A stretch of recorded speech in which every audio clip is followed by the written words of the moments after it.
અત્યારે 2026માં જુલાઈ માસમાં જે બિલ પાસ થયું છે એ પરીક્ષા સુધારા એટલે કે સંશોધન બિલ છે, એટલે કે અગાઉના કાયદાને સંશોધિત કરીને વધારે મજબૂત બનાવવામાં આવ્યો છે। હવે જે કાયદો બન્યો છે એમાં ઓછામાં ઓછી સજા 7 વર્ષની છે અને વધારેમાં વધારે પછી આગળ જતા 10 વર્ષ સુધીની પણ જેલની સજાની જોગવાઈ છે। જો કોઈ પણ સમયે પેપર લીક થાય છે તો 2 મહિનાનો સમય અપાશે તપાસ એજન્સીને।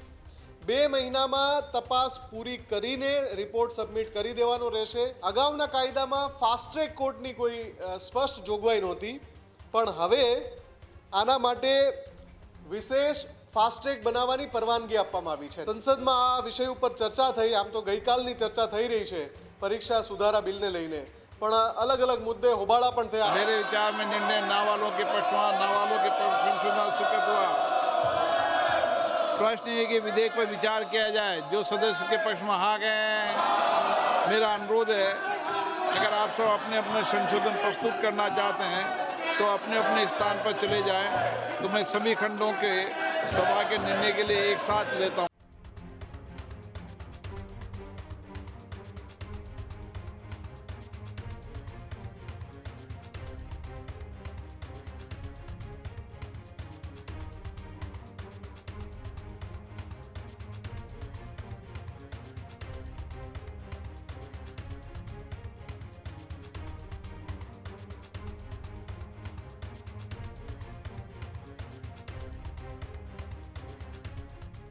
લોકસભામાં પરીક્ષા સંશોધન બિલ આખરે પાસ થઈ ચૂક્યું છે। વિપક્ષના ભારે હોબાળા વચ્ચે બિલ પાસ થયું છે। ભારે હંગામા વચ્ચે લોકસભામાં પરીક્ષા સંશોધન બિલ પસાર થયું છે। પેપર લીક રોકવા અંગેનું બિલ લોકસભામાં પસાર થયું। ઓછામાં ઓછી 7 વર્ષ અને વધુમાં વધુ 10 વર્ષની જેલની જોગવાઈ કરવામાં આવી। 10 કરોડ રૂપિયાના ભારે દંડની પણ જોગવાઈ, જ્યારે બિલમાં 2 નવી કલમો 12A અને 12B નો ઉમેરો કરાયો। કેન્દ્ર સરકાર સ્પેશિયલ ટાસ્ક ફોર્સની એક રચના પણ કરશે। તપાસ એજન્સી અથવા તો SITએ 2 મહિનામાં આ તપાસ જે છે તે પૂરી કરવી પડશે। ફાસ્ટ ટ્રેક કોર્ટ દ્વારા દરરોજ તેની સુનાવણી થશે, જ્યારે હાઈકોર્ટના મુખ્ય ન્યાયાધીશની સલાહથી સ્પેશિયલ ફાસ્ટ ટ્રેક કોર્ટ જે છે તે નિયુક્ત કરાશે।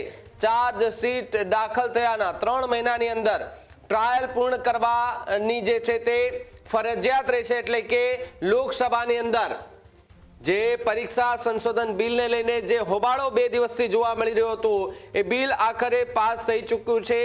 સજાની જોગવાઈ જે છે તે પણ એમાં દર્શાવી દેવામાં આવી છે। 2 નવી કલમો જે છે તેનો અહીંયા ઉમેરો પણ કરવામાં આવ્યો છે અને કરોડો રૂપિયાના દંડની પણ જોગવાઈ કરવામાં આવી છે। વધુ માહિતી માટે મુફદ્દલ જોડાયા છે। મુફદ્દલ, પેપર લીકને લઈને છેલ્લા 1 મહિનાથી દેશમાં ભારે હંગામો જોવા મળી રહ્યો હતો અને હવે એ બિલ જે છે તે સંસદમાં પાસ થઈ ચૂક્યું છે અને પસાર પણ થઈ ચૂક્યું છે। વિપક્ષના ભારે હોબાળા વચ્ચે આ બિલ પસાર થયું છે। દેશમાં પેપર લીક રોકી શકાય એ માટેનો એક કાયદો અસ્તિત્વમાં છે જ।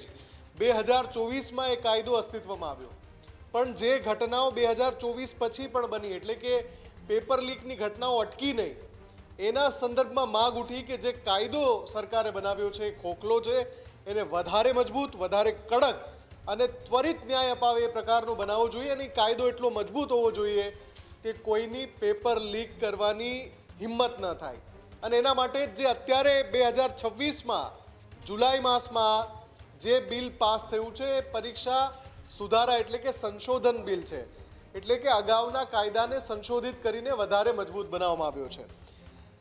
અત્યાર સુધી પેપર લીક માટે 2024ના કાયદામાં જોગવાઈ હતી 3 થી 5 વર્ષની જેલની સજા।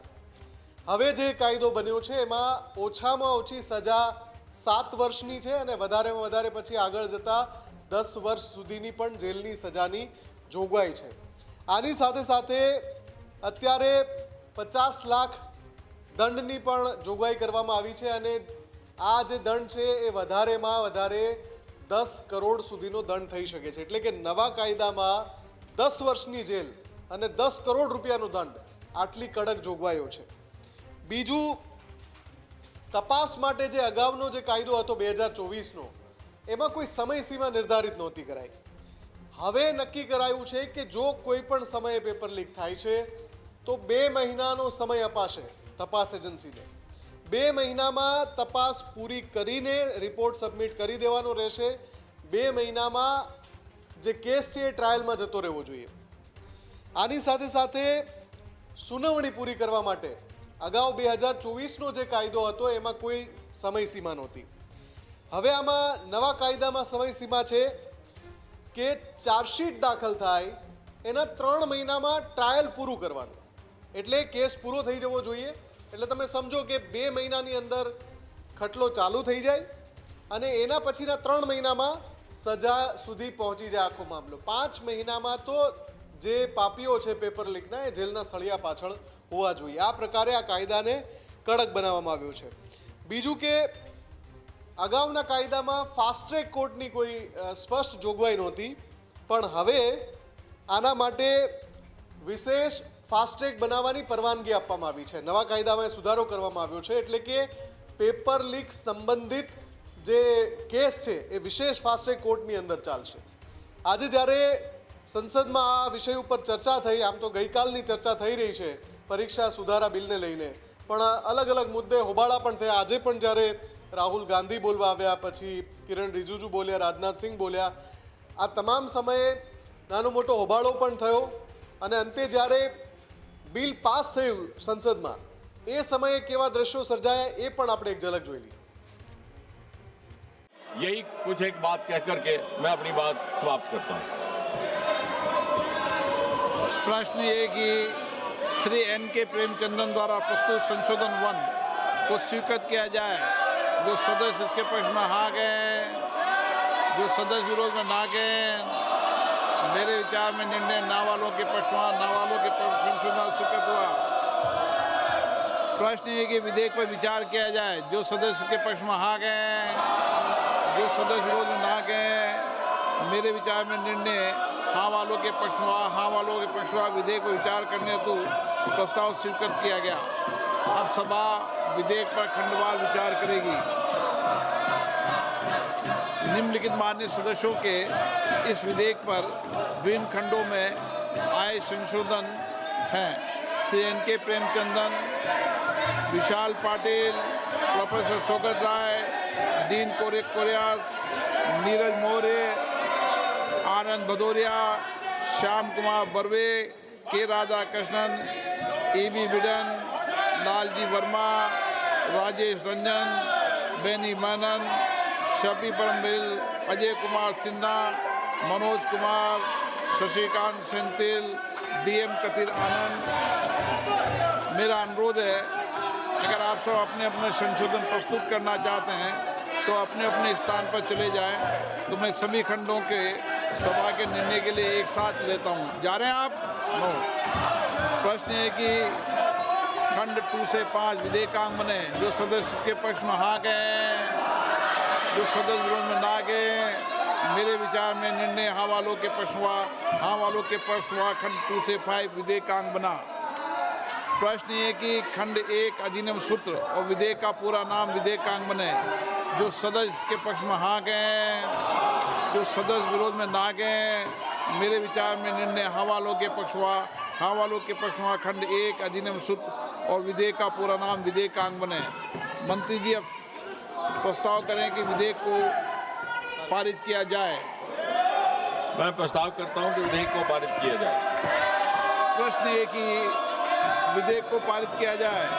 जो सदस्य इसके पक्ष में हाँ गए, जो सदस्य विरोध में ना गए, मेरे विचार में निर्णय हाँ वालों के पक्ष में, हाँ वालों के पक्ष में प्रस्ताव स्वीकृत हुआ और विधेयक पारित हुआ.